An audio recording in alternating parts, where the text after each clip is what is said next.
کہ اس وقت کے کردار جو تھے وہ جنرل فیض ہوں، جنرل باجوہ ہوں، وہ جنرل پاشا ہوں، جو انتشار پاکستان میں جنہوں نے بنیاد رکھی پاکستان میں انتشار کی، ان کو آپ کیوں نہیں کٹہرے میں لے کے آتے؟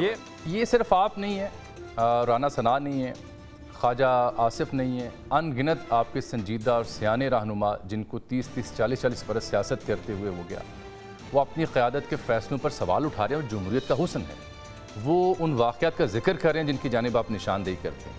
پھر کیسے حنیف عباسی صاحب آپ کو یہ مشورہ دے رہے ہیں کہ آپ ریٹنگ کے لیے پروگرام کر رہے ہیں؟ میں جامی صاحب اس سے پہلے بھی ذکر کر چکا ہوں، دوبارہ کر دیتا ہوں۔ دیکھیں، آپ نے خود بھی کہا کہ یہ جمہوریت کا حسن ہوتا ہے کہ آپ اختلاف رائے رکھتے ہیں، وہ بات کہیں۔ اسی طرح بھلے انتہائی جونیئر ہیں، کیونکہ مختلف جماعتوں سے ہوتے اس جماعت میں شامل ہوئے جن کا آپ ذکر کر رہے ہیں، تو میں نے پچھلے دنوں کہا تھا کہ ہمارے پنڈی میں اب بہت سینئر وہاں اب سینیٹر منتخب بھی ہوئے ہیں، ناصر بٹ صاحب۔ اگر کوئی ان کو جماعت کی پالیسی نظر نہیں آتی تو وہ بلا لیں گے حنیف عباسی صاحب کو اور بیٹھ کے ان کو سمجھائیں گے کہ کیا سمجھ ان کو نہیں آ رہی۔ جہاں تک تعلق ہے، دیکھیں، دو باتیں آپ نے کہیں۔ دیکھیں، ایک تو حقیقت ہے کہ آپ نے افضل مروت صاحب کو اس کو ذکر ان کا کیا۔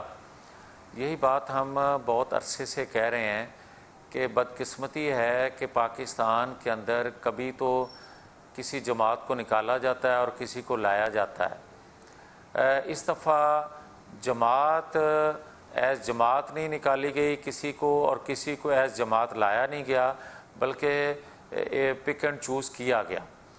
مگر اس سے بات آگے نکل گئی ہے جامی صاحب۔ وہ کیسے میاں صاحب؟ وہ 8 فروری کو کیا ہوا، میں وہی عرض کرنے لگا ہوں۔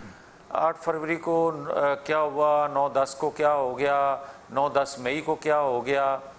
کچھ لوگ یہ کہیں کہ 9-10 مئی پہ مٹی ڈالو، آگے بڑھیں، ریاست ماں کا درجہ رکھتی ہے۔ پھر مجھے کوئی یہ بتائے کہ کل کو کوئی یہ کہے گا کہ 6 ججز نے خط جو لکھا ہے مٹی ڈالو، آگے بڑھیں۔ اگر اسی طرح آپ کرتے جائیں گے تو اگر جسٹس شوکت صدیقی پہ نوٹس ہوتا تو 6 ججز کو خط لکھنا نہ پڑتا۔ اگر ثاقب نثار کسی کو صادق اور امین قرار نہ دیتے اور دوسرے کو سیسیلین مافیا نہ کہتے تو شاید آج یہ نوبت نہ آتی۔ مگر کہیں سے تو بھائی شروع کرنا پڑے گا۔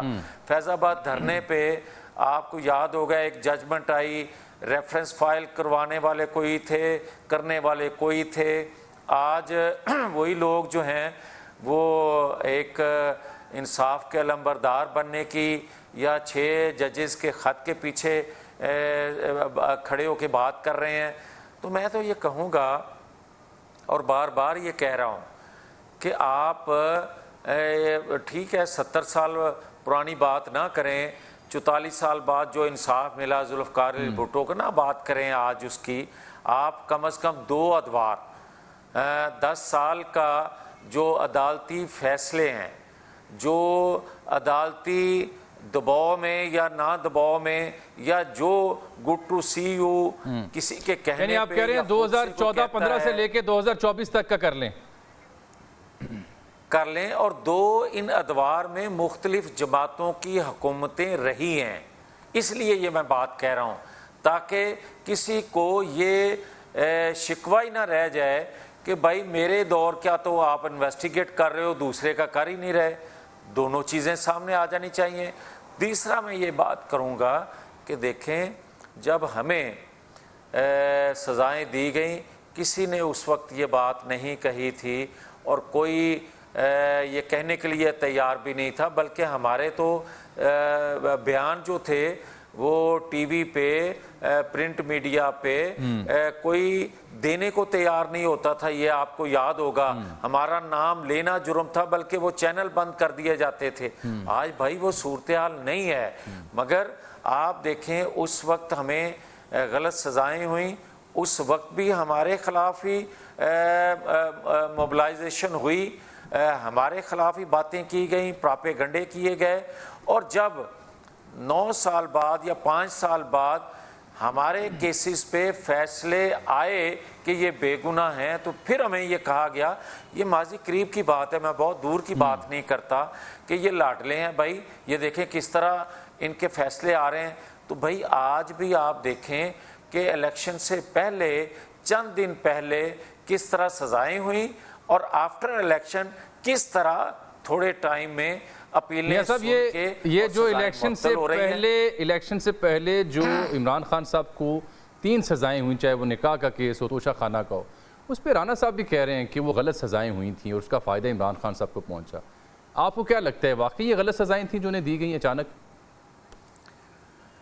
دیکھیں سزائیں غلط نہیں تھیں، طریقہ کار غلط تھا، ٹائمنگ غلط تھی، اور کیا ضرورت تھی کہ آپ 3 دن میں 3 سزائیں دینا ضروری تھا؟ میں یہ کہتا ہوں کہ ایک پورشن جو ہے آج بھی اس کی سہولت کاری کر رہا ہے۔ میں آج بھی یہ کہتا ہوں، یس بالکل، آپ یہ دیکھیں کہ سرکار کا پیسہ 15 سے 20 لاکھ ایک قیدی پہ خرچ ہو رہا ہے ماہانہ۔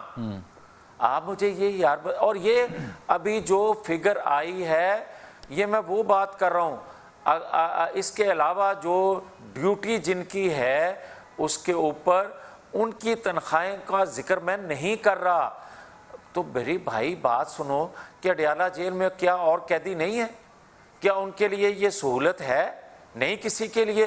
اور آؤٹ آف ٹرن آپ جب اپیلیں سنیں گے تو پھر میں یہ کہنے میں حق بجانب نہیں کہ آج بھی وہ کسی کا لاڈلا ہے، پھر میں یہ کہنے میں حق بجانب نہیں جامی صاحب کہ بھائی جب دباؤ وہ ڈالتا ہے اداروں پہ تو ادارے اس کا دباؤ لیتے ہیں، کیا یہ حقیقت نہیں ہے؟ اور کیا آج 9-10 مئی کے لوگ، وہ لوگ جو روپوش تھے جن کے بارے میں یہ کہا جاتا تھا کہ انہوں نے ذہن سازی لوگوں کی، یہ وہ لوگ ہیں جو حملہ کروانے میں مرکزی رول انہوں نے ادا کیا، یا اس وقت جو باتیں کی جاتی تھی وہ غلط تھی، یا آج جس طرح ان کی بیلیں ہو کے وہ پبلک میں آ رہے ہیں، یا آج غلط ہے یا آج صحیح ہے؟